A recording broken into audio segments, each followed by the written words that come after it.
ज्ञान के दीप जलाए, आशा की झिलमिल को रोशन बनाए, ऊंचे उठे और छू ले गगन को, ऊंचे उठे और छू ले गगन को, सवेरे की सरगम को जीवन में लाया,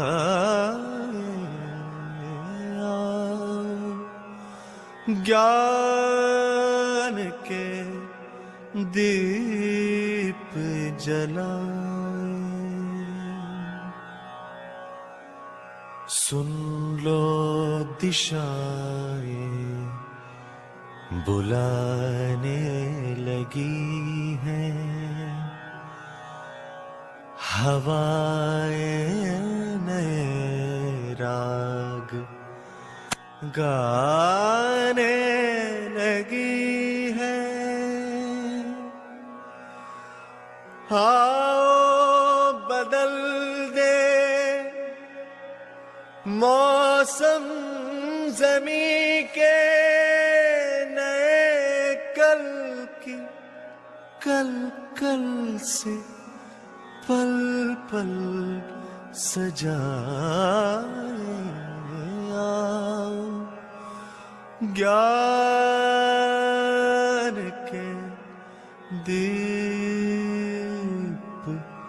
जलाए।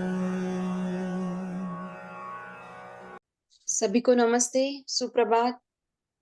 इस मंगल बेला में सभी अध्ययनार्थियों का आज की सत्र में बहुत बहुत स्वागत तथा पूरे परिवार का भी स्वागत। व्हाट्सएप पर जय श्री जी का पूज्य बाबा जी के प्रति कृतज्ञता और शत शत नमन। आदरणीय योगेश भैया जी के प्रति बहुत बहुत कृतज्ञता। जैसे कि हम देख रहे 4 दिनों से टीचर्स ट्रेनिंग में सहभागी बहन की प्रस्तुतियां शुरू है।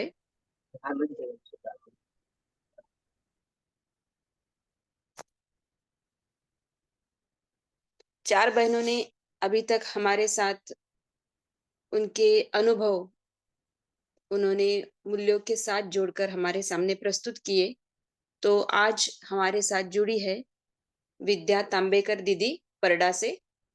तो विद्या दीदी आज हमारे साथ पूरे टीचर्स ट्रेनिंग के अनुभव को प्रस्तुत करेंगी कि उन्हें ट्रेनिंग के हर क्रियाकलाप को मूल्यों के साथ, भाव के साथ अनुभव करके किस तरह से उन्होंने फील किया, ये हमारे सामने आज दीदी प्रस्तुत करेंगी।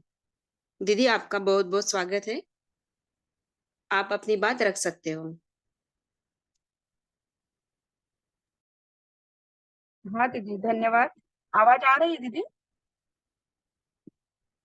हेलो। आ रही है। यदि आप कंफर्टेबल वीडियो भी शुरू रख सकते हैं। ओके दीदी, ठीक है जी।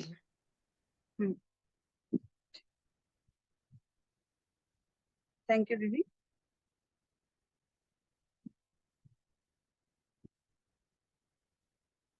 सभी को नमस्ते। पूज्य बाबा जी के प्रति कृतज्ञता व्यक्त करती हूँ। साथ ही सभी परिवारजनों को मेरा सादर प्रणाम और आप सभी को नमस्ते। बाल संगोपन इस विषय पे पिछले 2-3 दिन से प्रस्तुतियां चल रही है। सभी ने बहुत अच्छे से अपनी प्रस्तुति हमारे साथ साझा किया, उसके लिए बहुत बहुत धन्यवाद। सभी बहनें हमारे साथ थी। दिनांक 3 से 8 जून का जो ट्रेनिंग प्रोग्राम हमारे स्कूल में आयोजित हुआ, वो बहुत ही प्रेरणादायी और महत्वपूर्ण है ऐसा लगा, और साथ ही मेरे लिए बहुत उपयोगी भी रहा। क्योंकि मैंने इस पूरे प्रोग्राम को एज अ अभिभावक, एज अध्यापक यानी टीचर के रूप में मैंने इसको समझने का प्रयास किया। क्योंकि जब भी हम बच्चों के साथ काम करते हैं, तब बच्चों को क्या देना है, बच्चों के साथ कैसे रहना है, उनके साथ काम करते समय बच्चे केंद्र में होते हैं कि नहीं, बच्चों को क्या पढ़ाना है, हर बच्चा कैसे समझ पाए, मैं जो कुछ भी कंटेंट डिलीवर कर रही हूँ वो बच्चा समझ रहा है क्या। इस वर्कशॉप से मुझे ऐसी दिशा मिली कि चेतना विकास मूल्य शिक्षा के रूप में हमारे पास कंटेंट तो है, मगर एक्टिविटी के साथ कैसे पढ़ाया जाए ये समझ में आया। बच्चों के साथ बच्चा बनकर पढ़ाने का प्रयास करते हैं तो उन्हें शिक्षा में रुचि बनती है, ऐसा विश्वास इस प्रोग्राम के माध्यम से मुझ में आया। वैचारिक स्तर पर तो हमें दर्शन मिला ही है, पर बच्चों को क्या देना है और कैसे देना है ये द रीडिंग ट्री स्कूल के मेंटोर से समझ में आया, क्योंकि उन्होंने हमारे सामने फर्स्ट मॉड्यूल ही प्रस्तुत किया है। सपना दीदी और उनकी पूरी टीम की तरफ से बहुत अच्छा प्रयास शिक्षा में हो रहा है, ऐसा लगा। फर्स्ट मॉड्यूल के दौरान ही मुझे उनके पूरे टीम का कोऑर्डिनेशन, उनके मैत्रीपूर्ण संबंध, साथ ही स्नेह भरा भाव, उन सब में मैंने देखा और समझा। यही मुद्दा मेरे स्वयं के अभ्यास के लिए भी मुझे प्रेरित किया, क्योंकि विद्यालय में काम करते समय भी ऐसे गुणों की आवश्यकता लगती है, ऐसे मैंने पाया, ऐसे मैंने देखा कि ये कोऑर्डिनेशन होना बहुत जरूरी है। टीचर का कोऑर्डिनेशन, उनका मैत्रीपूर्ण संबंध और स्नेह का जो भाव सब में मतलब दिखा था, तो वो भाव विद्यालय में भी होना उतना ही जरूरी है। ऐसे ये मेरे अभ्यास के लिए बहुत अच्छा मुद्दा मुझे लगा। ये प्रोग्राम का जो केंद्र बिंदु है वो है 0 से 7 साल के बच्चे जो स्वयं के लिए जीते हैं। तो हमें भी मतलब इस ट्रेनिंग में शुरू में ही सपना दीदी ने बोला था कि आपको बच्चा होना है, मतलब 0 से 7 साल का जो बच्चा रहता है उसी के वो जैसा करता है वैसा ही आपको भी बिहेव करना है। तो आपको ये बच्चा बनकर ये ट्रेनिंग प्रोग्राम अटेंड करना होगा, बच्चा बनकर ये सब सीखना होगा कि उस आयु का बच्चा कैसे होता है, उसमें क्या बदलाव हमें दिखते हैं, हम बच्चों को कैसे समझ पाए। इसीलिए उन्होंने एक्टिविटी भी बहुत अच्छे से डिजाइन करी थी। मतलब सब एक्टिविटी एक दूसरे के साथ जुड़ी थी, जैसे सर्कल एक्टिविटी हो, मूवमेंट एक्टिविटी हो, केस स्टडी का हो, प्लांट स्टडी का हो, मतलब सब बहनों ने अभी तक जो भी प्रस्तुत किया उसमें ये सब एक्टिविटी के नाम आई है। पर फिर भी मैं अपनी बात को यहाँ पे रखती हूँ कि सर्कल एक्टिविटी में मैंने क्या देखा, मूवमेंट एक्टिविटी में मैंने क्या समझा, मतलब हर एक एक्टिविटी से मुझे जो समझ में आया वो रखने का मैं यहाँ पे प्रयास करूंगी। तो ये जो एक्टिविटी थी, तो इसमें से पहली एक्टिविटी थी कि सर्कल एक्टिविटी। इस एक्टिविटी में हम सभी बहनें साथ में सर्कल बना के ये एक्टिविटी करते थे। इसका उद्देश्य मैं जो समझ पाई कि सर्कल बनाने से हम एक दूसरे को देख सकते हैं, समझ सकते हैं, ऐसा लगा। तो विद्यालय में भी मतलब काम करते समय बच्चों के साथ जब हम सर्कल बनाते हैं तो बच्चा एक दूसरे को देख सकता है, समझ सकता है, जान सकता है, ना कि लाइन में खड़े होके बच्चा समझ नहीं पाएगा, मतलब लेफ्ट या राइट वाला जो बच्चा है वो एक दूसरे को देख नहीं पाएगा। तो इसलिए सर्कल का महत्व मुझे यहाँ पे समझ में आया कि सर्कल बनाने से बच्चा देख सकता है, हम भी देख सकते हैं, और मतलब संबंध जो है वो गहरा और हो सकता है। तो ऐसे मैंने वहां पे देखा। सर्कल टाइम में अपने में मैंने नई ऊर्जा को पहचाना और साथ में एक लयबद्धता भी मुझे दिखी। सबके साथ एक्टिविटी करते हैं तो सबको साथ लेके जाना है, सह अस्तित्व को मैंने देखा। मतलब हम जो दर्शन में बात करते हैं कि सह अस्तित्व, साथ साथ रहना, तो वही अभ्यास मैंने इस ट्रेनिंग प्रोग्राम में भी करने का प्रयास किया। और उन्होंने भी मतलब मुझे लगा कि द रीडिंग ट्री स्कूल और दर्शन का जो भी कंटेंट है वो मिलता जुलता है। मतलब उन्होंने जो भी कुछ गानों का चयन चयन किया था, गीतों का भी चयन किया था, तो वो पूरा दर्शन मतलब उसमें समाया हुआ ऐसे लगा मुझे। तो मतलब सर्कल में जो भी एक्टिविटी होती थी तो उसमें साथ साथ रहने का अभ्यास मेरा उस एक्टिविटी के साथ हो रहा था, क्योंकि सर्कल में जब हम खड़े हैं तो दूसरा सर्कल में आने के लिए हम जल्दी से तैयार नहीं होते। मतलब हम खड़े रहते हैं सर्कल में, तो जब दूसरा कोई आता है, मतलब बच्चा भी आता है किंवा बड़े भी हम सर्कल में रहते हैं, तो दूसरा आने का जब प्रयास करते हैं तो हम जल्दी से उनको अंदर आने के लिए तैयार नहीं होते। यही हमें बच्चों में भी दिखता है, वही हमारी प्रवृत्ति सामने आती है। तो हमें मतलब साथ साथ चल के कोई भी एक्टिविटी, कोई भी काम है तो साथ चल के करते हैं, तो वो सहज होती है, सुलभ होती है।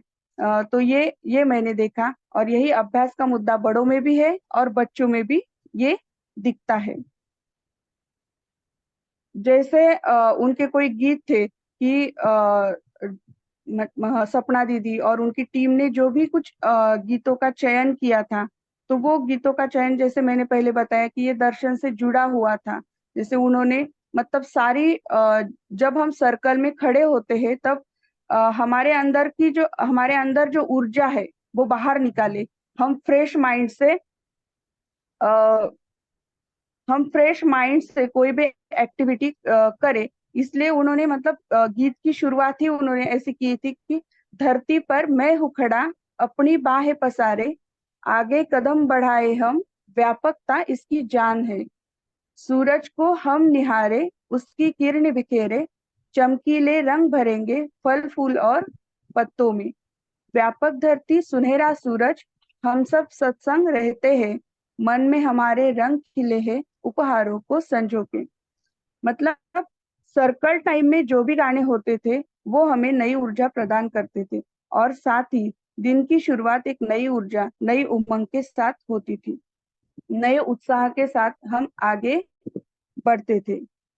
साथ ही और एक गाना था कि मैं नमन करती हूँ उस धरती को जो है मुझे संभालती।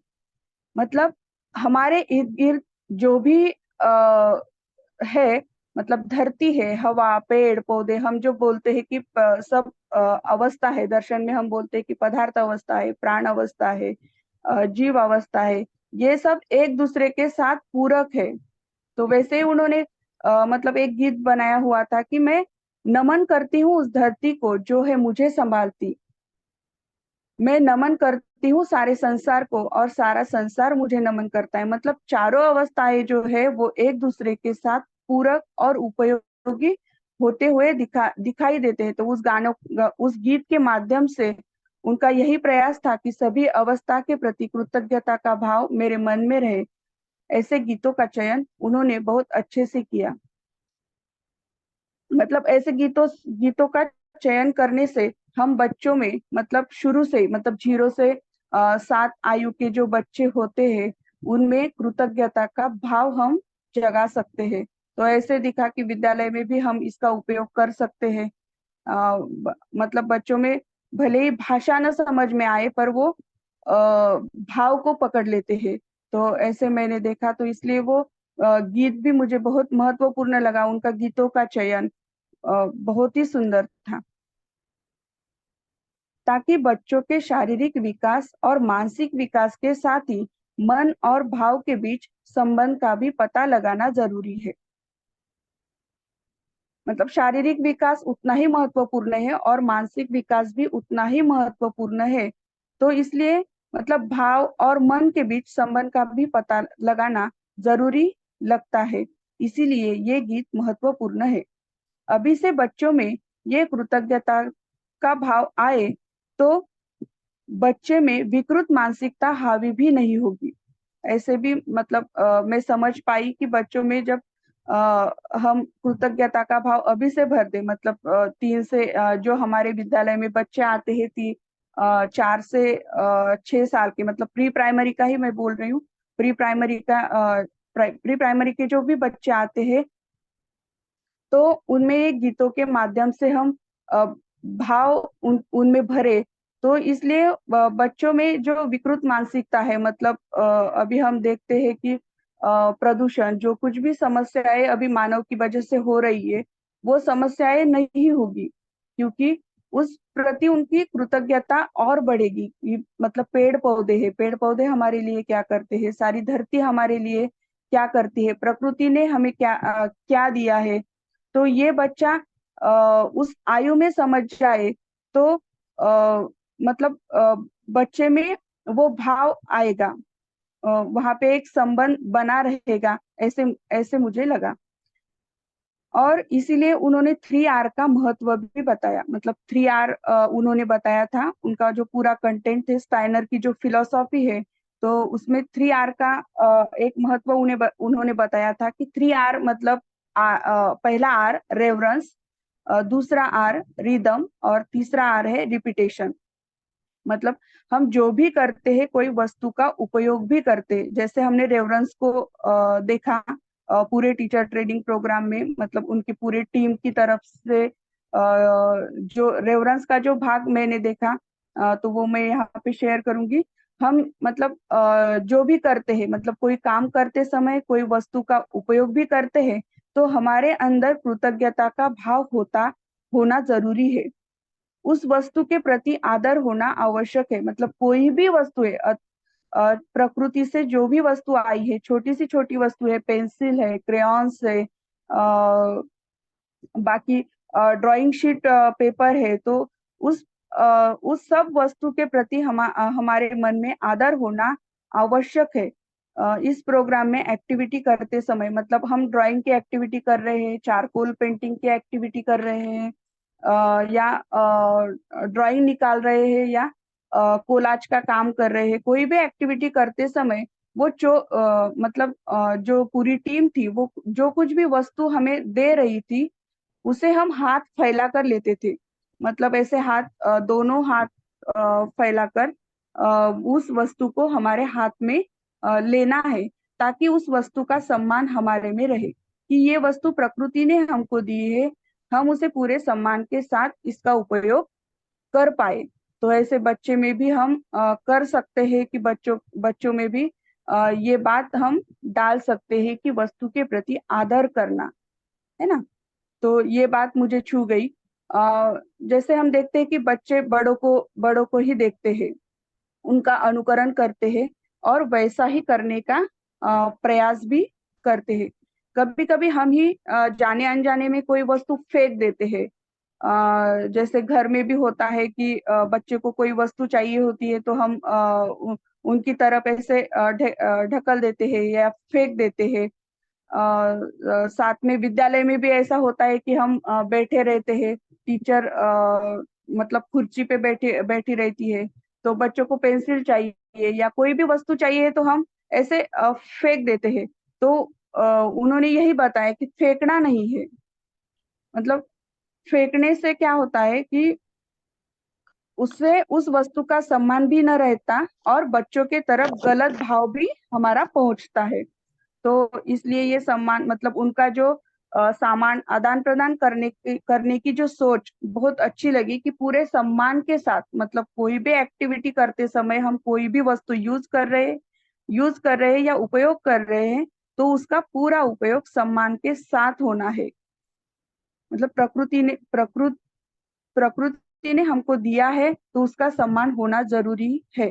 तो ऐसे मेरा इस प्रोग्राम में ध्यान गया। दूसरा आर है रिदम। रिदम यानी लयबद्धता। मतलब हमारे जीवन में रिदम होना जरूरी है। उसे हम दिनचर्या से भी जोड़ सकते हैं।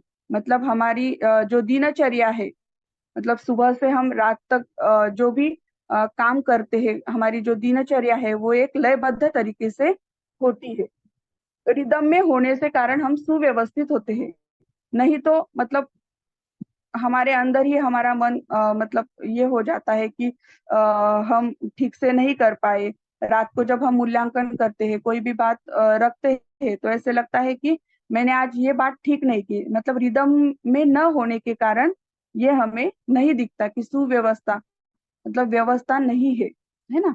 ऐसे नहीं देखता। विद्यालय में भी हम देख सकते हैं कि मतलब सुबह से जब विद्यालय शुरू होता है तब हम एक लयबद्ध तरीके से जाते हैं तो हमारे मन में मतलब एक ऊर्जा आती है, अच्छा लगता है, हमें भी अच्छा लगता है कि यस ये अच्छा हुआ, ये मेरा काम अच्छा हुआ क्योंकि ये एक रिदम में था। तो मैंने ये बात भी वहां पे एक नोटिस की कि मतलब कोई भी सॉन्ग वो लेते थे, मतलब जो भी गाने लेते थे तो वो सॉन्ग वो 3 बार करते थे। तो 3 बार करने का पर्पस ही उनका यही था कि 3 बार करने से उनका मतलब एक रिदम में आते हैं, उसका रिपीटेशन भी होता है, मतलब तीसरा जो आ रहा है हमारा रिपीटेशन, तो वो भी होता है। जैसे मतलब 3 बार करने से एक हमारे फिजिकल बॉडी के लिए होता है, जैसे हमारी फिजिकल बॉडी उसके लिए तैयार होती है। दूसरा होता है साउल बॉडी, मतलब पहला सॉन्ग एक सॉन्ग हमने 3 बार गाना है, तो वो सॉन्ग फिजिकल बॉडी के लिए, मतलब पहले में हम फिजिकल बॉडी के लिए गाते हैं कि हमारा शरीर उसके लिए प्रिपेयर हो, तैयार हो। दूसरा है साउल बॉडी के लिए, मतलब हमारे मन को छू जाए, महसूस कर पाए कि हम उस गाने से क्या भाव ले रहे। और तीसरा है स्पिरिचुअल बॉडी के लिए। तो स्पिरिचुअल बॉडी के लिए मतलब यानी हम उसमें पूरे खो जाते हैं, हम उसे महसूस कर पाते हैं। तो ये बात मुझे अच्छी लगी कि कोई भी सॉन्ग 3 बार रिपीट करने से वो मतलब बच्चों में भी और हमारे में भी एक अ, अ, एक अच्छी स्थिति बन पाती है और समझ पाते हैं। मतलब अभ्यास के समय भी हम ऐसे करें तो ऐसा मुझे लगता है, क्योंकि मैंने जो सुना है उनके स्कूल के बारे में, तो उनके स्कूल में भी ऐसे ही होता है कि कोई भी एक कंटेंट है वो 1-2 वीक कंटिन्यू चलता है। तो बच्चों में वो फिक्स होता है, बच्चों को वो समझ आता है, अच्छे से वो बच्चे समझ पाते हैं। तो एक ऐसा इस ट्रेनिंग प्रोग्राम से पता चला। और तीसरा आर है रिपीटेशन। तीसरा आर पुनरावृत्ति होने से बच्चों का ध्यान उस चीज पर टिका रहता है और बच्चों का वो पक्का भी होता है। वही पढ़ाई के बारे में भी हम देख सकते हैं। दूसरी जो उनकी एक्टिविटी थी मूवमेंट एक्टिविटी, मूवमेंट एक्टिविटी में भी मेरा ध्यान इस पर गया कि मैं लेफ्ट राइट करने में कहाँ गड़बड़ी तो नहीं हो रही। मतलब इतनी सिंपल सी स्टेप थे कि पैर से हमें सर्कल में ही लेफ्ट लेफ्ट जाना था शुरू में और बाद में राइट जाना था। ऐसे कुछ एक्टिविटी उन्होंने तय की हुई थी। तो मुझे लगा कि लेफ्ट राइट करने में कहाँ गड़बड़ी तो नहीं हो रही है, क्योंकि मैं रिदम के साथ चलती हूँ तो अच्छे से होता है। मतलब रिदम होने से मैं अच्छे से वो कर पाई। बॉडी का कोऑर्डिनेशन होना कितना जरूरी है इस एक्टिविटी के माध्यम से समझ पाई। और सबके साथ करना है तो मन और शरीर का तालमेल होना भी आवश्यक है, ये इस पर ध्यान गया।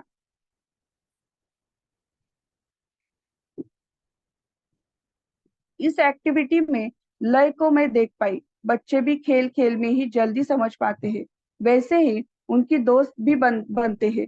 उन्होंने गीतों के माध्यम से ही हमारी एक दूसरे के साथ पहचान कराई, वो भी बहुत अच्छा लगा। मतलब गीत था ये एक सुर में लय में होने के कारण बच्चा जल्दी पकड़ पकड़ पाता है, ऐसे एक लगा। तो उस गीत का ये था कि जब मैं अपनी राह चला एक मित्र मुझसे यूं मिला। मतलब ऐसे खेल खेल में ही हम बच्चों को सिखा सकते हैं, बच्चों को दे सकते हैं। तो ये टीचर ट्रेनिंग प्रोग्राम से अच्छी बात हुई। एक रिदम होने से बच्चा जल्दी पकड़ता है और उसे अंत तक ये बात छू जाती है। बाद में केस स्टडी का भी था। केस स्टडी में भी बहुत अच्छा कंटेंट उन्होंने हमारे सामने प्रस्तुत किया। बच्चे के पहले 3 साल, मतलब केस स्टडी का जो कार्ल केनिंग ने लिखा हुआ एक 10-12 पेज का हमें उन्होंने होमवर्क भी दिया है कि हमें 6 महीने में वो कंटेंट पढ़ना है, उसको समझना है।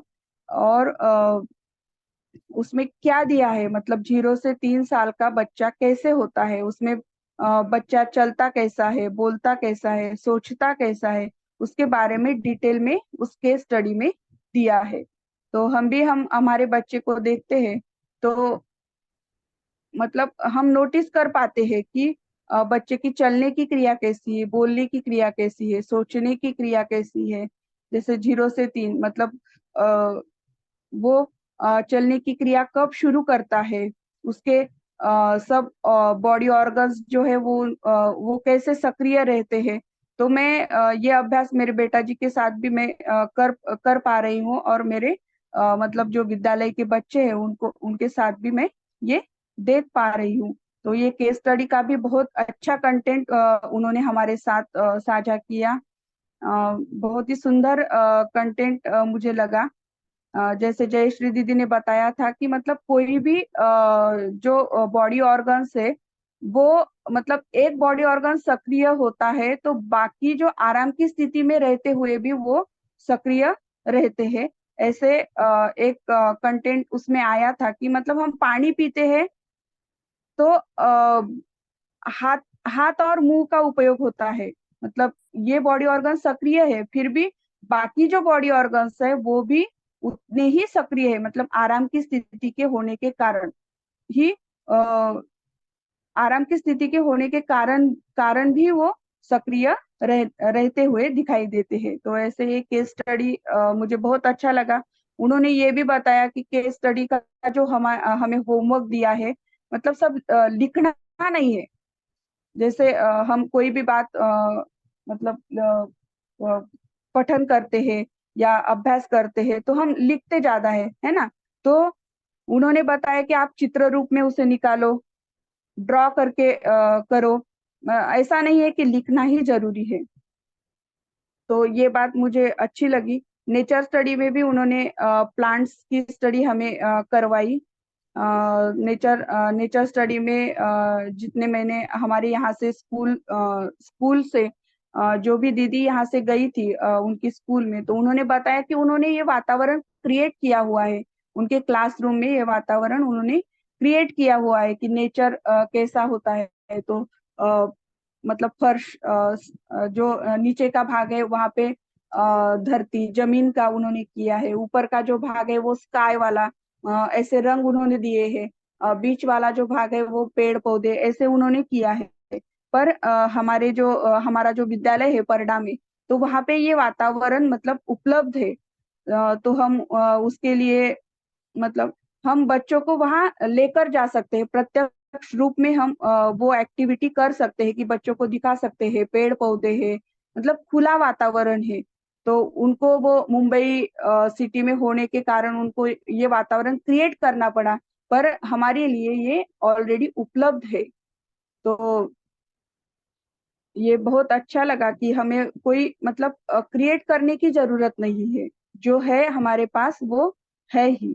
तो प्लांट स्टडी में भी उन्होंने मतलब बहुत अच्छी एक्टिविटी लगी कि प्लांट्स के पास हमें जाना है, प्रकृति में जाना है और अपने पसंद का पौधा चुनना है। मतलब जो भी हमें लगता है कि ये पौधा मुझे छुआ, ये पौधा मुझे अच्छा लगा, तो उस पौधे के पास बैठकर उस मतलब जो भी पेड़ है पौधा है उस पौधे को हमें देखना है, उसे समझना है, उसको फील करना है, टच करना है।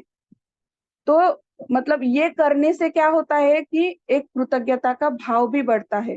तो वहां पे जाकर उन्होंने कुछ क्वेश्चन बोले थे कि हम पौधे पौधे के पास जाना है, तो पौधे को पूछना है। फिर भी हमारे दर्शन में नहीं होता है कि हम मतलब पौधा बोलता है या कुछ होता है, पर उन्होंने बताया है कि पौधों को हमें मतलब महसूस करना है। मतलब जो कुछ भी बात है वो अनुभव करनी है, महसूस करनी है। समझने से ज्यादा भी हमें अनुभव करने से हम मतलब अच्छे से समझ पाते हैं। ऐसे उस ट्रेनिंग के दौरान ध्यान में आया। तो पौधे के पास जाकर उनको पूछना है कि क्या मैं उपलब्ध हूँ। पौधों को देखकर विस्तार में लिखना है। मतलब हम जो भी पौधा चुनते हैं उस पौधे के बारे में हमको लिखना है। प्लांट स्टडी में फीलिंग्स इमोशन क्या दिख रहा है, मतलब हम प्लांट स्टडी कर रहे हैं तो इसमें फीलिंग्स दिख रहे हैं क्या, इमोशंस दिख रहे हैं क्या, उसे ड्रॉ करना है, फील करना है। हम जिस भी पौधे के पास जाते हैं उस पौधे का हमें ड्रॉ करना है, उसको फील करना है। उनका कहना था कि आप लिखना तो है ही, पर आप कोई चीज को ड्रॉ भी कर सकते हैं। मतलब लिखना ही आवश्यक नहीं है। मतलब एम्ब्रॉयलॉजी का जो भी हमें उन्होंने कंटेंट दिया था, जैसे मैंने बताया कि केस स्टडी में उन्होंने हमें एम्ब्रॉयलॉजी, बच्चे की चलने की क्षमता, सीधा चलने की क्षमता, सोचने की क्षमता, इसके बारे में जो भी कंटेंट दिया है, तो आप लिखने से ज्यादा आप पिक्चर रूप में भी वो निकाल सकते हैं। आपको आपका मतलब जैसा मन होगा वैसा आप कर सकते हो। लिखना ही ज्यादा जरूरी नहीं है, ऐसे उन्होंने बताया। मतलब हर चीज को समझना जरूरी नहीं है, उसे महसूस करना आवश्यक है। इस पर मेरा ध्यान गया। इस कोर्स का उद्देश्य था कि अपने बारे में सोचूं, अपने बारे में सोचना है। मतलब फर्स्ट मॉड्यूल ही उनका था कि फॉर योर सेल्फ, म्हणजे स्वयं के लिए आपको ये सोचना है। स्वयं ये कैसे आप जांचे, कैसे आप तैयार हो अपने बच्चे के लिए, अपने मतलब अपने बच्चे हैं, मेरे बच्चे हैं, विद्यालय के बच्चे हैं, अपने बच्चे के बारे में हम कैसे सोच पाए। तो ये एक कोर्स का उद्देश्य लगा। कनेक्टिविटी के साथ जीना है, मतलब हर एक का एक दूसरे के साथ कनेक्टिविटी है ही। तो ये बात इस कोर्स के माध्यम का उद्देश्य ऐसा लगा। हर एक चीज के लिए रेवरेंस होना चाहिए, मतलब जो कृतज्ञता का भाव है, आदर है, वो हर एक चीज के लिए होना जरूरी है। हर लिविंग और नॉन लिविंग थिंग के लिए हमें थैंकफुल होना है। क्या मेरा बच्चा कनेक्ट कर पा रहा है नेचर से, सबके साथ में? तो ये भी ऐसा लगा कि ये मतलब समझने के लिए, मेरे समझने के लिए बहुत काफी अच्छा रहा। मतलब जो भी एक्टिविटी थे, जैसे मैंने बताया कि वैचारिक स्तर पर तो हम मतलब हमें दर्शन मिला ही है, हम पूरे हैं कि दर्शन के माध्यम से हम बच्चों को संबंध या जो भी मूल्य है वो पढ़ा सकते हैं। पर वो कैसे देना है, जो हमारा मतलब विद्यालय में भी हमने जब विद्यालय शुरू किया तो भी हमें यही प्रॉब्लम आया था कि हम कैसे डिलीवर करें बच्चे को। मतलब एक्टिविटी के साथ, कंटेंट तो है पर वो एक्टिविटी के साथ कैसे साझा करें, बच्चों को कैसे समझा पाए। तो ये कंटेंट मतलब ये जो ट्रेनिंग प्रोग्राम है ये बहुत मतलब मेरे लिए बहुत उपयोगी रहा। यही उद्देश्य सफल होने हेतु मेरा प्रयास है कि मैं मेरे बच्चों को अच्छे शिक्षा के साथ एक अच्छा वातावरण भी प्रदान कर पाऊं। तो ये भी एक बात मुझे लगी। और लास्ट में मतलब जब हमारा लास्ट दिन था, तो उन्होंने मतलब अभिभावक और टीचर ऐसे दो ग्रुप बनवाए थे कि मतलब हमारे जो प्रतिभागी सब बहनें आई हुई थी, तो उसमें कोई अभिभावक थे, कोई अभिभावक प्लस टीचर भी थे, और कोई सिर्फ टीचर थे, मतलब जो कि उनके बच्चे बड़े हुए थे। तो ऐसे हमारे बहनें सब शामिल हुए थे। तो उन्होंने एक लास्ट में हमसे एक सवाल पूछा था कि अपने बच्चों से आपकी क्या अपेक्षा है। मतलब हम अपने बच्चे में क्या चाहते हैं कि हमारे बच्चों को ये आए, बच्चा ये समझ पाए। तो उन्होंने ऐसे एक सवाल किया था, और सबने मिलकर हमने मतलब बोला था कि अभिभावक, जो भी अभिभावक वहां पे उपस्थित थे, टीचर भी उपस्थित थे, तो हमने जब लिस्ट बनवाई तो वो इतनी बड़ी हुई थी कि मतलब उसमें ट्रस्ट था, सम्मान था, love, caring, hard work, team spirit, hand work. मतलब मुझे ये मेरे बच्चे में चाहिए, ये मेरी अपेक्षा है कि मेरा बच्चा एंथुजियाज्म हो, नरिशमेंट, उसकी नरिशमेंट अच्छे से हो, sharing, dancing, singing, honesty, touch, balance. ये जो लिस्ट थी हमारी वो इतनी बड़ी हो गई थी कि मतलब हमें लगा कि ये बच्चों को देना चाहिए। और एक बाजू में मतलब बोर्ड के जो एक बाजू थी तो उसमें बताया था कि आप बच्चों को क्या दे रहे हो। मतलब जैसे मेरी बेटा जी है ज्ञानदा, तो मैं उनको बोलती हूँ कि बोलो 1 2 3 4, ये कलर्स नेम होते हैं। मतलब कोई भी एनिमल्स देखता है तो वो उनका मतलब ये क्या है, वो क्या है। तो हम मतलब ऐसे सिखाने के लिए तुले हुए हैं। तो ये बहुत छोटी लिस्ट थी कि अल्फाबेट्स है, नंबर्स है, कलर्स नेम है, बाकी जो कुछ भी मतलब है कि हम बच्चों को देना चाहते हैं 3 से 7 साल, मतलब 0 से 7 साल के आयु के बच्चों के लिए, कि बच्चों बच्चा ये समझ पाए कि ये एनिमल कौन सा है, ये गाय ही है, ये मतलब हॉर्स ही है। ऐसे हम बच्चों को पढ़ाते हैं अभी से। पर क्या जरूरी है, मतलब ये छोटी सी लिस्ट थी, तो ये एक ऐसा लगा कि मतलब बच्चों में हम अपेक्षा क्या करते हैं कि हम अल्फाबेट सी देते हैं,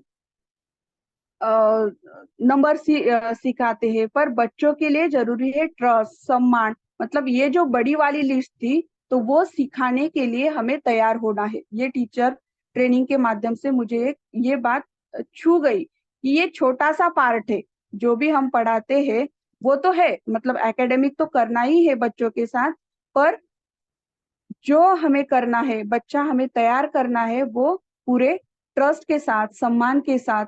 तो इस पर काम होना जरूरी लगा। तो मतलब हम किसमें लगे हैं ये सोचने का मुद्दा है।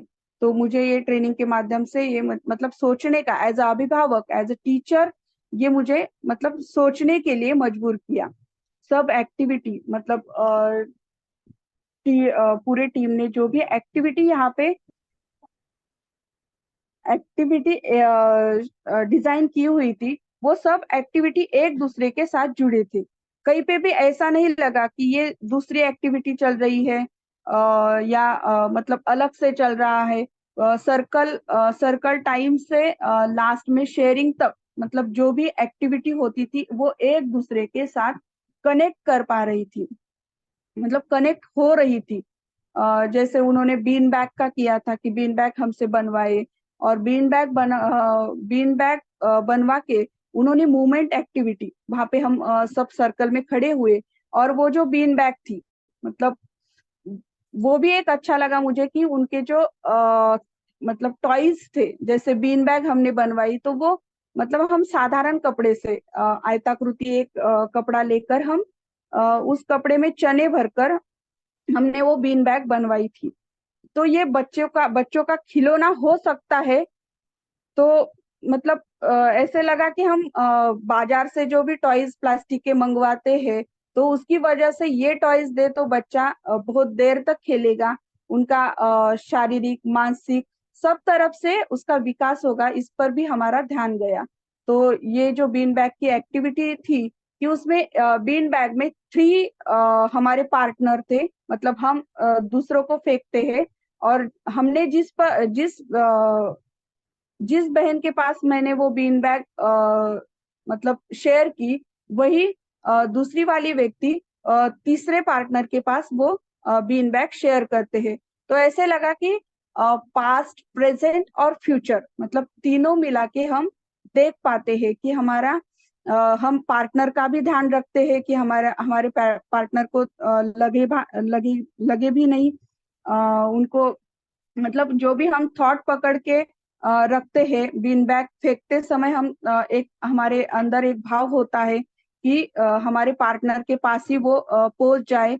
मेरे पास जो आ रहा है वो मैनेज कर पाई कि नहीं, मतलब थॉट्स के साथ जोड़ते हुए मैं देख पाई कि मैं उस बीन बैग को पूरे भाव के साथ, पूरे सम्मान के साथ मैं अपने पार्टनर के पास लेके जा रही हूँ कि नहीं। ये मुझे बहुत अच्छा लगा कि ये भी एक्टिविटी बच्चों के लिए होना बहुत जरूरी है। तो उनका जो एक पॉइंट था कि अपना डिसिप्लिन खुद को बनाना है, मतलब हम जो कुछ भी कार्य कर रहे हैं वो डिसिप्लिन में होना बहुत जरूरी है। डिसिप्लिन होने से मतलब एक लय भी दिखती है, रिपीटेशन भी दिखता है, जो उन्होंने 3R का जो महत्व बताया है। जैसे टीचर ट्रेनिंग में हमें मतलब हमें जो देखा कि हमें थोड़ा सा लेट हुआ था एक एक्टिविटी में जाने के लिए, तो उन्होंने हमको सबको बाहर खड़ा कर दिया था। तो ऐसा लगा कि मतलब टाइम पे होना भी कितना जरूरी है। एक रिदम में होने से हम बहुत अच्छा मतलब सोच पाते हैं, अच्छा हो जाता है, एक नई ऊर्जा की पहचान हमारे अंदर होती है। तो ये जो पूरा टीचर ट्रेनिंग प्रोग्राम है, तो इस टीचर ट्रेनिंग प्रोग्राम में मतलब मेरे लिए बहुत उपयोगी रहा, मेरे बच्चों के लिए, मेरे स्कूल के लिए ये बहुत उपयोगी रहा। और ऐसे टीचर ट्रेनिंग प्रोग्राम होते रहे, ऐसी अपेक्षा भी है कि इस टीचर ट्रेनिंग प्रोग्राम से हमारा मतलब जो अभ्यास है वो बढ़ता है, हमारे अंदर योग्यता बढ़ जाती है, पात्रता बढ़ जाती है कि ये टीचर ट्रेनिंग प्रोग्राम होना उतना ही जरूरी है।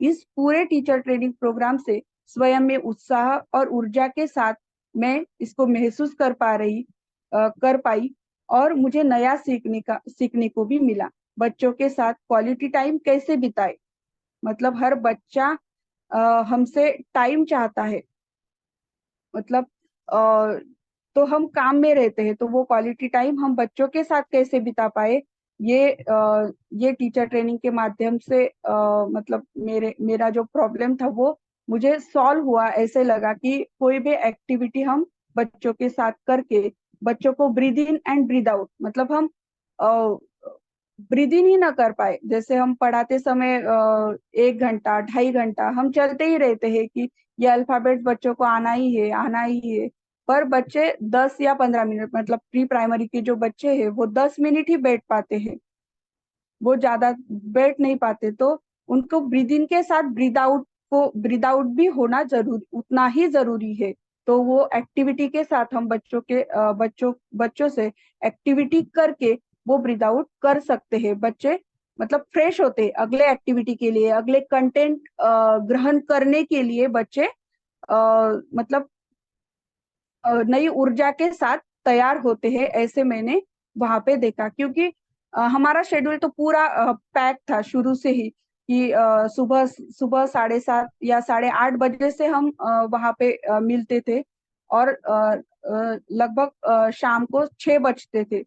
फिर भी हमें ऐसे नहीं लगा कि नींद आ रही है क्या, बोर हो रहा है या कुछ मतलब ऐसे कोई ऐसे नहीं लगा कि हम बहुत मतलब हमें लेने के लिए हमारे मन में हमारा मन तैयार नहीं है। तो ये बात बहुत अच्छी लगी कि ये एक्टिविटी होने के कारण मतलब हम जब करने में लगे रहते हैं तो हमें बोर नहीं होता, और करने में लगे रहते हैं तो एक क्रिएटिविटी भी सामने आती है। तो क्रिएटिविटी होना उतना ही जरूरी है, ये बच्चों में भी हम देख पाते हैं।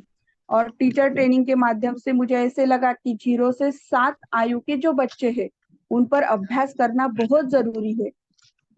बच्चों के बारे में और जानने की जिज्ञासा मेरे अंदर इस टीचर ट्रेनिंग प्रोग्राम से हुई। इसलिए बाल संगोपन इस विषय की गहराई में जाने के लिए बुक्स का पठन मैंने शुरू किया। मतलब जो भी प्रयोग अब तक हुए हैं, जैसे रुडोल्फ स्टाइनर की जो भी फिलोसॉफी है, अभी हम टीचर ट्रेनिंग के माध्यम से मतलब पहला मॉड्यूल ही खत्म हुआ, अभी आगे के 8 मॉड्यूल है। वो मॉड्यूल पूरा करके ऐसा लगता है कि मतलब बच्चा पूरा मतलब बच्चे को हम पूरा समझ पाएंगे। तो ऐसे प्रयोग हमारे इधर भी हुए हैं, महाराष्ट्र में भी हुए हैं, जैसे अनुताई वाघ है, ताराबाई मोडक है। तो उन्होंने भी बहुत अच्छे प्रयोग बच्चों के साथ किया है कि नेचर के साथ कैसे स्टडी करना है, नेचर के साथ रहते हुए बच्चों को क्या वातावरण देना है।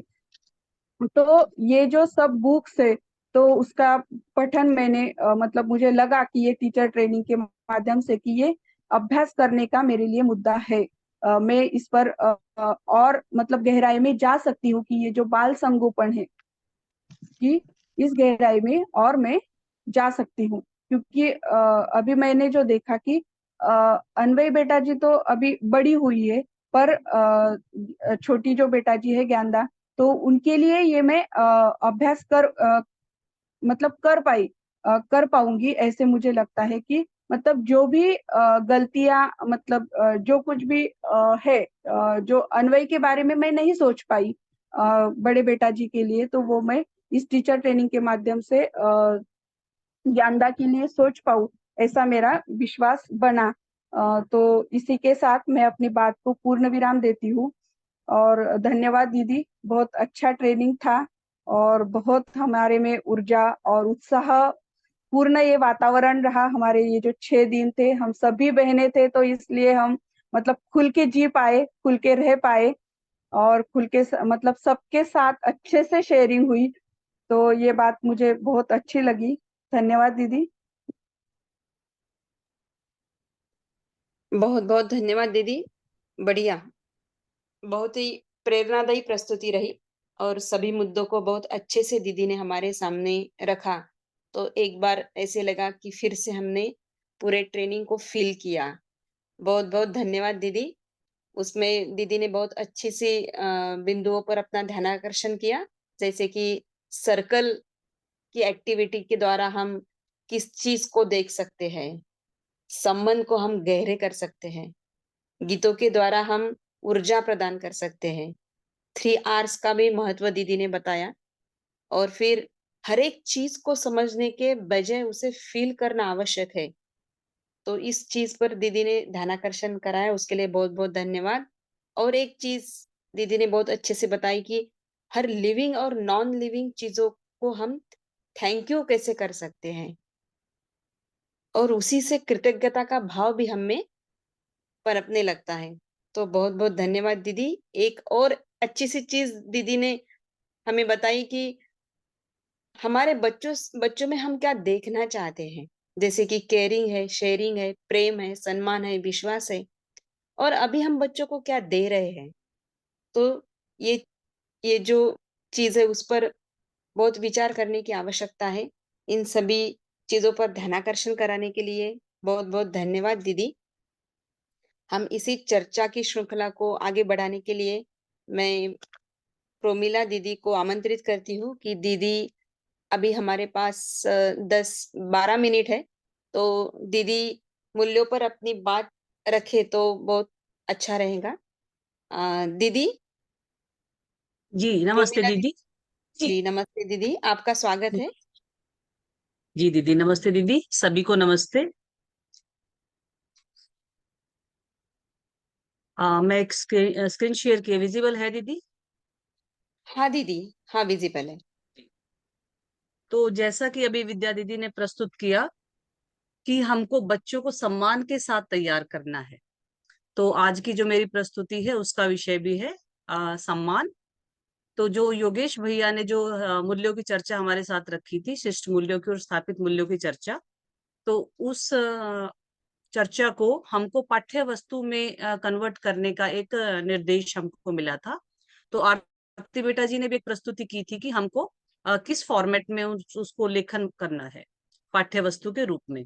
तो भैया ने जो सम्मान सौहार्दता पर जो प्रस्तुति दी थी, जो चर्चा की थी, उसको मैंने एक पाठ्य वस्तु के रूप में लिखने की कोशिश की है। तो उसको मैं आपके सामने प्रस्तुत करती हूँ। तो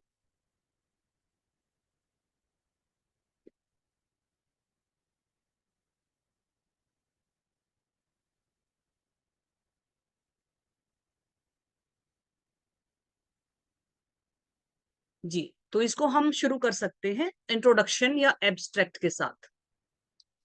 तो इसमें हम परिचय बताएंगे कि ये हमारा किस आधार पर है। तो यह जो पाठ्य वस्तु है, यह है श्री योगेश भैया जी की सम्मान और सौहार्दता मूल्य विषय पर की गई प्रस्तुति के आधार पर लिखा गया है। इस लेख में सम्मान और सौहार्दता मूल्य की परिभाषा के मुख्य शब्दों के अर्थ पर प्रकाश डाला गया है। सम्मान की परिभाषा है व्यक्तित्व एवं प्रतिभा में श्रेष्ठता, सहज प्रमाण, स्वीकृति, प्रमाणित होने की प्रवृत्ति। सौहार्दता है स्पष्टता से मूल्यांकन, क्रियाकलाप में स्पष्टता। इंट्रोडक्शन और एब्स्ट्रैक्ट के बाद हम फिर ऑब्जेक्टिव की बात करेंगे। तो इस चर्चा के 3 ऑब्जेक्टिव बनते हैं, 3 उद्देश्य बनते हैं। हम ज्यादा भी इंक्लूड कर सकते हैं, तो मैंने बेसिक 3 उद्देश्यों को लिया है इसमें, जैसा कि भैया बार बार हमारा ध्यान आकर्षण करते हैं। नंबर 1, सम्मान और सौहार्दता मूल्यों की परिभाषा में प्रयुक्त शब्दों के अर्थ स्पष्ट होना। तो ये अर्थ हमको स्पष्ट होना पहला उद्देश्य है। दूसरा उद्देश्य है कि जो हमको अर्थ स्पष्ट हुआ नंबर 1 में, उसको हमको सोच विचार होना, उस अर्थ की स्पष्टता के आधार पर सोच विचार होना, निष्कर्ष बनना और निर्णय हो पाना। नंबर 2, तो इस उद्देश्य, ये हमारा उद्देश्य है। फिर उसके पश्चात ये जो हमारा निष्कर्ष बना, जो हमारा निर्णय हो पाया सोच विचार के आधार पर, तो फिर वो तीसरा हमारा जो ऑब्जेक्टिव बनता है कि उस सोच विचार को, उस निष्कर्ष को, उस निर्णय को हम कार्य व्यवहार में ला पाए। तो इस प्रकार से ये जो जितने भी चर्चा हुई उसको, उसके हमारे 3 उद्देश्य बनते हैं। नंबर 1 अर्थ स्पष्ट होना, नंबर 2 निर्णय हो पाना, और नंबर 3 उसको कार्य व्यवहार में लाना, उसके लिए अभ्यास करना। तो अभी जो हमारा ये पूरा प्रस्तुति है वो कोई समस्या है जिसको हम एड्रेस कर रहे हैं, उसका हम समाधान प्रस्तुत कर रहे हैं, तो उस प्रॉब्लम स्टेटमेंट को हमको क्लियरली आइडेंटिफाई करना, उसको नोट डाउन करना कि हम किस चीज का समाधान प्रस्तुत कर रहे हैं। तो अभी जो मैंने इस प्रस्तुति के आधार पर प्रॉब्लम स्टेटमेंट को लिखा कि आज के समय में व्यक्ति ने सामान तो बहुत जमा कर लिया है, परंतु सामान से सम्मान की तृषा अभी भी मानव में दिखाई पड़ती है। और जिस सामान से सम्मान होने पर व्यक्ति इतना गर्वित महसूस कर रहा है, उससे उसकी मानसिकता में अनेक विकार उत्पन्न हो गए हैं। मानसिकता में जो तनाव है, इसकी समीक्षा मानव अपने प्रौढ़ अवस्था में महसूस करता है। ये ही अधिकांश मानव की वेदना है। अतः क्या सुविधा संग्रह की मानसिकता से सम्मान पाया जा सकता है?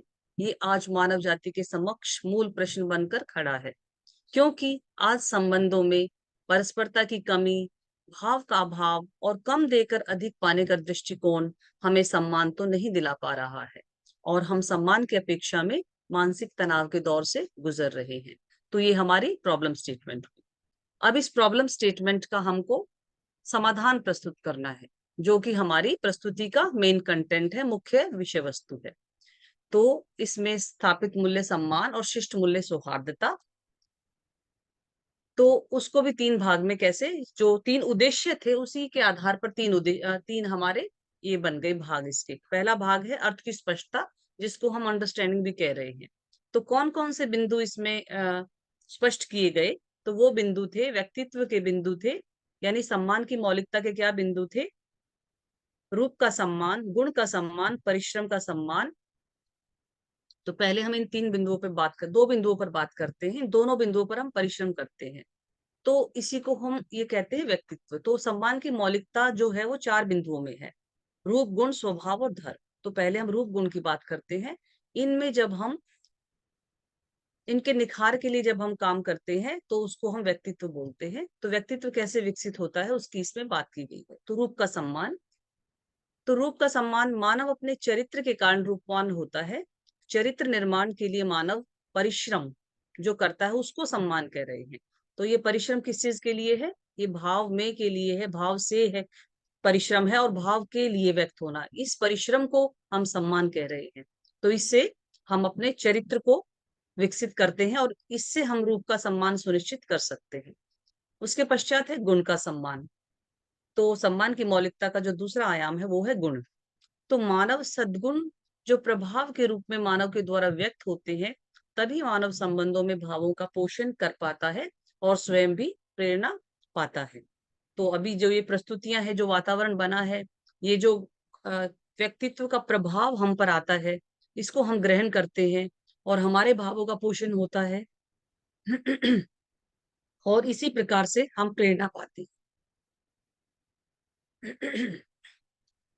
तो फिर उसके पश्चात है, ये रूप और गुण का सम्मान सुनिश्चित करने के लिए हम परिश्रम करते हैं। तो क्या परिश्रम करते हैं हम? सद्गुण और दुर्गुण की सीमा रेखा को समझ पूर्वक सद्गुण को अर्जन करते हैं। मानव चरित्र निर्माण में सद्गुणों के अर्जन के लिए परिश्रम अनिवार्य है। मानव में चेतना विकास का आधार और मानव सद्गुणों की अभ्यास स्थली परिवार और संबंध है। इसके कारण मानव परिवार और संबंधों में समान पाता है। तो ये तो दो आयाम हो गए, रूप और गुण। इसके पश्चात है व्यक्तित्व के दो और आयाम है, जो हमने सम्मान की मौलिकता को जाना। तो ये जो दो आयाम है, स्वभाव और धर्म, इसमें जो है ये परिश्रम की पराकाष्ठा के आयाम है, यानी इनको हमको स्वभाव को अचीव करने के लिए हमको अधिकतम परिश्रम की आवश्यकता है। तो स्वभाव के बारे में बताया है कि स्वभाव में गुणात्मक परिमार्जन के लिए स्वानुशासन की विधि और अध्ययन की निरंतरता होना अति आवश्यक है। स्वभाव में गुणात्मक परिमार्जन के लिए अस्तित्व सहज सच्चाई अर्थात न्याय धर्म सत्य को जीवन दृष्टि से देखने का अभ्यास, यानी साक्षात्कार तक पुरुषार्थ का होना, और इसके लिए मानव के समस्त प्रयासों का केंद्रित होना अति आवश्यक है। इसके फलस्वरूप ही मानव में स्वभाव और धर्म प्रतिष्ठित हो पाते हैं। इस प्रकार मानव में परिश्रम पूर्वक चेतना विकास प्रमाणित होना और स्वयं में परिवार एवं सभी संबंधों में सहजता पूर्वक इसकी पहचान और स्वीकृति होना ही सम्मान है। तो ये हुई कि व्यक्तित्व कैसे तैयार होता है। तो सम्मान में दो आयाम थे, प्रतिभा और व्यक्तित्व। तो अब प्रतिभा क्या चीज है? तो प्रतिभा है परस्परता में भिन्नता को देख पाना। जैसे चतुराई और स्पष्टता में भेद है, इस भेद को मानव देख पाता है। इस प्रकार मानव संबोधन में हम जैसे सामान से क्षणिक सम्मान और संबंधों की परस्परता में जो तृप्तिदायक सम्मान है उसका भी अंतर कर पाते हैं। तो सम्मान भाव व्यक्तित्व और प्रतिभा में श्रेष्ठता सहज प्रमाण का पहचान की भाव की क्रिया है। तो इसका आधार कल्पना और वास्तविकता में, न्याय और धर्म अन्याय में, धर्म और अधर्म में, सत्य और असत्य में भेद को पहचान पाना और इस भेद की समझ से स्वयं में तृप्ति का एहसास पाना है। अतः मानव को परस्परता में अधिमूल्यन, अवमूल्यन और निर्मूल्यन दोष से स्वयं को बचाना और श्रेष्ठता सहज प्रमाण की पहचान कर पाना ही प्रतिभा है। फिर ये जो स्पष्टता हुई, जो हम उद्देश्य हमने एक पढ़ा था, उद्देश्य 2 में क्या था कि उसके आधार पर हमारा सोच विचार होना। तो ये क्या सोच विचार हुआ? तो सम्मान और सौहार्दता इस विषय पर जो चर्चा हुई उससे ध्यानाकर्षण हुआ कि अध्ययन पूर्वक जीव चेतना और मानव चेतना में फर्क कर पाना, इसकी सीमा रेखा को पहचान पाना, दीनता हीनता में फर्क कर पाना, स्वयं की प्रतिभा में परिमार्जन कर पाना और चेतना विकास की यात्रा और श्रेष्ठता की पहचान कर स्वयं को संतुलित कर पाना और सभी मूल्यों के अध्ययन और अभ्यास से अपने व्यवहारों पर नियंत्रण पाने के प्रयास होना, श्रेष्ठता को पहचान कर अनुकरण अनुसरण विधि से चलते हुए उनके द्वारा समझ की यात्रा में हुए परिवर्तन और परिमार्जन को देख पाना और इस जागृति यात्रा के मूल स्रोत आदरणीय एशिए नागराज जी के प्रति कृतज्ञ होना। तो इस प्रकार ये चर्चा को सुनने से हमारा ये सोच विचार आरंभ हो जाता है। फिर तीसरा जो भाग उद्देश्य था हमारा कि उन सोच विचार के आधार पर हम अपने बिहेवियर में क्या प्रैक्टिस करें, उसका ये तीसरा भाग है। तो परिश्रम से गुणार्जन करते हुए छोटे से लेकर वृद्ध तक सम्मान के भाव को अभिव्यक्त कर पाना। जैसे अभी दीदी ने बच्चे की बात की कि सम्मान से बच्चे को बड़ा कर पाना। दूसरा बिंदु है स्वानुशासन विधि से अध्ययन में सत्य धर्म न्याय की जिज्ञासा करते हुए और अस्तित्व सहज सच्चाई को जीवन दृष्टि से देखने का अभ्यास करना। ये एक व्यवहार अभ्यास हुआ। फिर नेक्स्ट है सम्मान प्रतिभा और व्यक्तित्व में श्रेष्ठता सहज सम्मान की पहचान, इस भाव की क्रिया का अभ्यास और सभी मूल्यों के अभ्यास से अपने व्यवहारों को नियंत्रित करने का अभ्यास। तो इस प्रकार ये व्यवहार अभ्यास, तो इस प्रकार ये मेरी जो प्रस्तुति है इसको मैंने एक छोटा सा प्रयास किया पाठ्य वस्तु में लिखने का। इसको हम चैप्टर के रूप में ऐसे प्रस्तुत कर सकते हैं। इसमें हम कुछ ऐड भी कर सकते हैं, क्वेश्चंस भी ऐड कर सकते हैं और बहुत सारी चीजें इसमें ऐड कर सकते हैं। जी दीदी, मेरी तरफ से प्रस्तुति पूरी हुई। बहुत बहुत धन्यवाद दीदी, बहुत ही बढ़िया। कंटेंट राइटिंग द्वारा दीदी ने सम्मान और सौहार्द्रता मूल्यों पर अपनी प्रस्तुति दी। बहुत ही बढ़िया और सभी मुद्दों के साथ अच्छे से स्पष्टता भी हुई। धन्यवाद। प्रमोद कुमार जी भैया का हैंड रेज है। भैया जी, आप कुछ रखना चाहते हैं?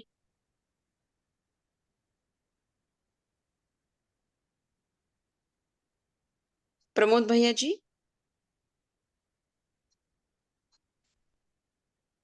नहीं दिख रही चप्पल मेरे को, उसकी चप्पल नहीं दिख रही।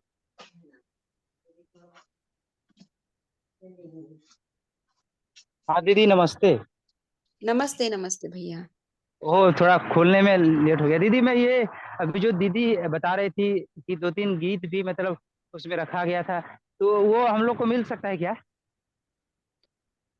हाँ भैया, हाँ हाँ जी, जी जी, बताइए बताइए। इसको ग्रुप में सेंड किया हुआ है दीदी, और सभी ग्रुप में भेज सकते हैं अपने अपने ग्रुप में। जी जो दीदी देखी काफी बढ़िया था, मतलब प्रेरणादायक था कि बच्चों के साथ कैसे मतलब हम लोग काफी हमको भी बहुत बढ़िया लगा, क्योंकि मेरे पास भी कुछ बच्चे पढ़ने आते हैं। तो दीदी का जो बात लगा कि बच्चों के साथ बच्चा होकर मतलब उसकी भाव को समझ पाना है, तो काफी प्रेरणादायक रहा। मैंने बहुत बढ़िया हमको लगा। तो वो मुझे लगा कि गीत भी अगर मेरे पास आता है तो मैं भी उसको देखता कि आखिर उस गीत में क्या क्या है। तो वो गीत अगर मुझे हम लोग को डाल दीजिए दीदी, हम लोग उसको ले लेंगे किसी मिल तरह से। जाएंगे भैया, गीत मिल जाएंगे आपको। ठीक है दीदी। ओके, धन्यवाद भैया जी। आपको गीत ज़रूर मिलेंगे और आज इस मंगल उपस्थिति के साथ यहीं पे अपना सत्र समाप्त करते हैं। सभी का धन्यवाद। सोमवार को नमस फिर से मिलेंगे। हाँ, बा नमस्ते वैशाली दीदी, बहुत सुंदर प्रस्तुति रही दीदी, दोनों दीदियों की। जी, शोध के रूप में, एक रिसर्च पेपर के रूप में कैसे प्रस्तुत किया जा सकता है सम्मान को और इन मूल्यों को, ये प्रोमिला दीदी की प्रस्तुति से स्पष्ट हुआ। और जो दीदी रखी बहुत डिटेल में, विद्या दीदी, उनका भी बहुत ही जबरदस्त रहा, तो बहुत ही बढ़िया प्रयास। इसलिए हम अपनी अवधारणा गोष्ठी को 4:30 से 5 बजे करके 5 से 6 पे इधर जुड़े कि हम भी इनको सुन पाए और लाभान्वित हो पाए, उत्सव पारा परिवार भी। तो बहुत बहुत धन्यवाद आप सबको और बधाई इतने बढ़िया कार्यक्रम के लिए। जी दीदी। जी, धन्यवाद सभी को। धन्यवाद दीदी, दोनों प्रस्तुतियों के लिए। सभी को नमस्ते।